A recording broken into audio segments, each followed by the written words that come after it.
जुड़ चुके हैं। नरेंद्र जी, आपका बहुत स्वागत और धन्यवाद। स्ट्रेट ऑफ हार्मूज, ओमान की खाड़ी में पिछले 3-4 दिनों के भीतर तीसरे भारतीय कमर्शियल वेसल पर अटैक हुआ है। अब तक वैसे तो 8 हमारे भारतीय मारे जा चुके हैं जब से ये ईरान युद्ध शुरू हुआ है, लेकिन पिछले दिन हुई घटनाओं में जिस प्रकार से अमेरिकन सेना भारतीय कमर्शियल वेसल्स पर अटैक कर रही है, क्या भारत ने उसे पर्याप्त जवाब दिया और क्या हम अपने नागरिकों की और अपने जहाज़ों की समुचित सुरक्षा कर पा रहे हैं? हमारे पास कोई एसओपी है अथवा नहीं? ये इसमें जैसे अभी जैसे कह रहे थे, जैसे कई लोगों ने डिप्लोमेसी में कहा कि चलिए कन्फ्यूज़न में एक हो सकता है, लेकिन जैसे आपने कहा 1, 2, 3 लगातार 3 दिनों तक अटैक किया गया और अटैक ही नहीं किया गया। कई बार इस तरह की जब हरकत होती है, जब आप कोई इन्वॉल्व नहीं होता है, किसी कोलैटरल में किसी कंट्री पे हो जाता है, तो अक्सर ऐसा देखा जाता है कि कोई देश इसे गलती मान के या आप हमारे टारगेट में नहीं थे कह के उसे अंडर प्ले करता है। तो इस पूरे इशू में जिस तरह से अमेरिका ने इस पूरे अटैक को ओन किया है और हम लोगों ने आज इतने घटना के बाद और आज जब सवाल पूछा गया है या विदेश मंत्रालय में रणधीर जायसवाल से, तब उन्होंने ऑन रिकॉर्ड कहा है। अभी तक भी जो खबरें थी वो सोर्स बेस्ड थी कि हमने उसे ऑब्जेक्ट किया है। उस ऑब्जेक्शन की क्या भाषा थी, आपने क्या उसमें बात की, अभी तक आधिकारिक रूप से कोई बयान नहीं आया है, कोई विज्ञप्ति आपके सामने। जो हर चीज़ पे जो छोटे कंट्रीज़ पर जो इस तरह की चीज़ें होती हैं, पाकिस्तान होता है, बांग्लादेश या बाकी चीज़ों में जो बहुत ही हार्श लैंग्वेज के साथ जिस तरह से बयान सामने आता है, वो उस तरह का बयान अभी भी नहीं दिखा है आधिकारिक तौर पे। आप देख लेंगे एक अभी तक आधिकारिक बयान आज शाम में प्रेस कॉन्फ्रेंस में सवाल पूछने पे दिया गया।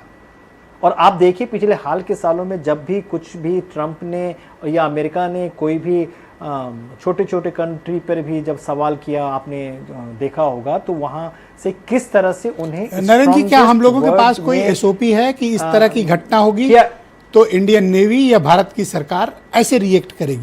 मतलब हर चीज़ की एक पॉलिसी होती है सरकार के पास। ऐसी सिचुएशन से निपटने के लिए इंडियन आर्मी के पास, भारत की सरकार के पास कोई एसओपी है, या सिर्फ हम बुलाकर समन करके डांट फटकार दे रहे हैं या कंडेम कर दे रहे हैं, उतना पर्याप्त है? नहीं, अभी तो कोई अभी कोई एसओपी और उस खैर इस युद्ध में अब जैसे आपने कहा कि वो भारत ही थे, जैसे आपने कहा कि वो उन्होंने पाकिस्तानी नहीं कहा, यही बहुत बड़ी बात है। अभी भी देखिए कि वो पूरे जहाज में 24 के 24 जो परसों जो घटना हुई 24 के 24 सारे भारतीय थे, 100% क्रू भारतीय थे वहां पे। तो कौन ऐसा जहाज जा रहा है जहाँ 100% क्रू अगर कोई इस तरह से खतरा लेके वो अगर इंडियन का यूज कर रहा है, ये भी अपने आप में एक सोचने वाली बात है। तो अभी के तारीख में जिस तरह से आप शुरू से देख रहे हैं, सिर्फ इस मामले में नहीं, मुझे लग रहा है कि इस मिडिल ईस्ट युद्ध में ही हमारे पास किसी भी परिस्थिति से निपटने के लिए एसओपी नहीं है। ये एक मुद्दा नहीं, मुझे ओवरऑल किसी भी हालात से निपटने के लिए अभी के तारीख में एसओपी। तो अब जब 3 हमारे वेसल पे अटैक हो चुके हैं, तो इसका मतलब मैं ये मानूं कि अब पूरी सप्लाई चेन टूट चुकी है, क्योंकि कोई भी कमर्शियल वेसल वाला कोई अब तो रिस्क लेगा नहीं, ना नाविकों को हमारे रिस्क लेना चाहिए क्योंकि जान सबकी जोखिम में पड़ रही है।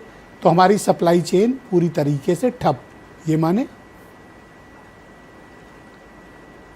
ये बिल्कुल आपका, और मुझे लग रहा है कि इंटेंशन भी वही है कि हमारे ब्लॉकेड के बाद भी, अमेरिका के ब्लॉकेड के बाद भी अगर पूरी 100% जो इफेक्टिव नहीं हो रहा है और ईरान भी कहीं ना कहीं उधर जो कर रहा है, मुझे लग रहा है कि ये वार से पहले, वार के बीच में दोनों ब्लॉकेड को 100% सक्सेस देकर एक दूसरे पर दबाव बनाने की रणनीति में है, जिसमें हम लोग अभी कोलैटरल डैमेज के शिकार हो रहे हैं। और आप ही कह रहे हैं जैसे, और इस स्थिति से निपटने के लिए हमारे पास एक्सेप्ट एक कंडेम करके या आप बहुत शुक्रिया नरेंद्र जी, होल्ड करें। और अभी कृपया सर हमारे साथ बने रहिएगा। मैं इस डिबेट को आगे बढ़ाता हूँ। संजीव श्रीवास्तव जी हमारे साथ।